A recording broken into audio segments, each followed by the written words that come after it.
This game is for you, the fan. You want the action to flow, the bat on the ball and daring on the base paths. This is the game we all want to see. It's the best game in the world. Now it's even better.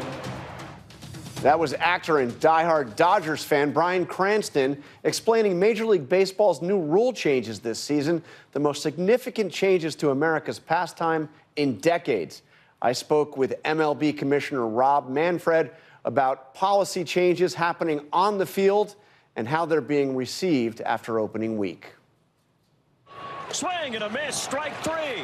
While baseball now has the greatest two-way star since Babe Ruth and a Yankee slugger who just broke Roger Maris's AL home run record,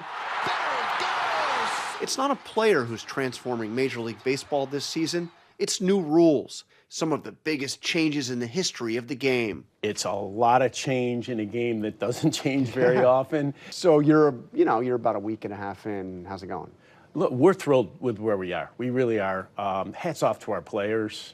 They're great athletes. The changes, dramatic for a sport so steeped in tradition, are meant to excite loyal fans and bring in new ones. When we talked to our fans, we found out that we had issues with them that they desperately wanted to see us. And those issues were the games are too long, what? Too long, not enough action, de-emphasis on really athletic plays that they wanted to see, things like the stolen base.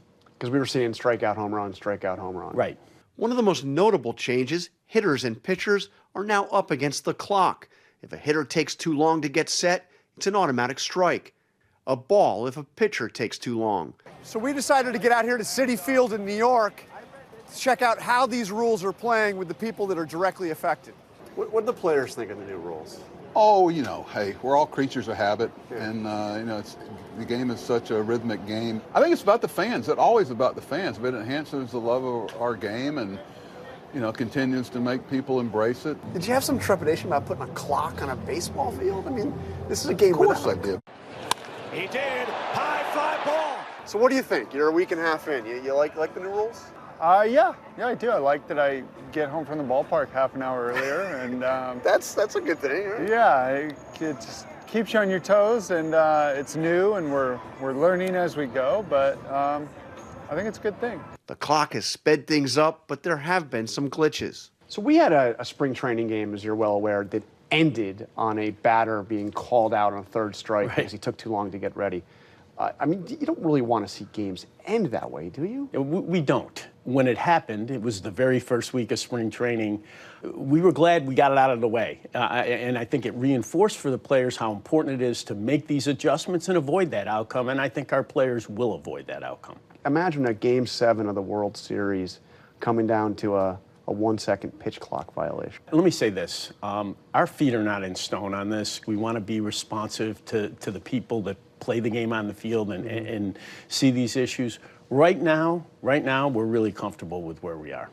But is it possible you would see changes in the postseason? We're going to watch carefully what goes on at the end of the games in high leverage situations, and we'll make a decision about it as the season goes on.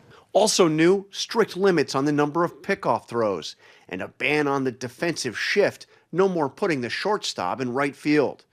And bigger bases, designed to limit injuries, but also bringing the bases a little closer together.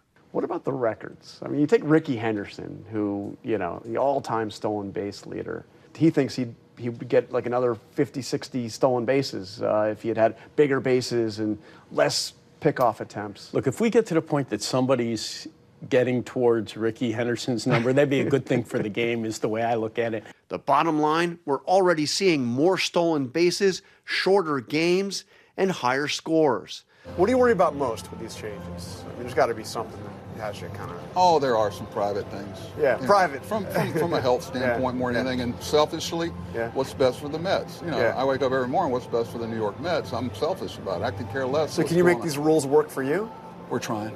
John, we're trying. There could be more changes on the horizon. In some minor league games, MLB has even tried using a robot to call balls and strikes. Can we see balls and strikes called by a robot? The balls and strikes, even with the system, are called by an umpire. He just has an earpiece that tells him what the call should be. So this idea of a robot, I think, is shocking to people, and it would not be a robot. You'd still have a home plate umpire. Can he overrule the robot? No. So it's, you know. Yeah, it is. It's an automated system. Yeah, it's just yeah. not a robot. Okay. We are testing it in the minor leagues. We had a lot of change this year. I don't want to go too fast in terms of change. The commissioner hopes the changes will preserve baseball's unique legacy while attracting a new generation of fans. Is baseball still America's pastime? I think our spot as America's pastime doesn't really turn on viewership. It really is about the place that baseball occupies in our culture. Baseball still America's pastime? Oh, yeah, it always has been. There's a drive. Welcome to opening night in Anaheim. Hi everyone, George Stephanopoulos here. Thanks for checking out the ABC News YouTube channel. If you'd like to get more videos, show highlights, and watch live event coverage, click on the right over here to subscribe to our channel, and don't forget to download the ABC News app for breaking news alerts. Thanks for watching.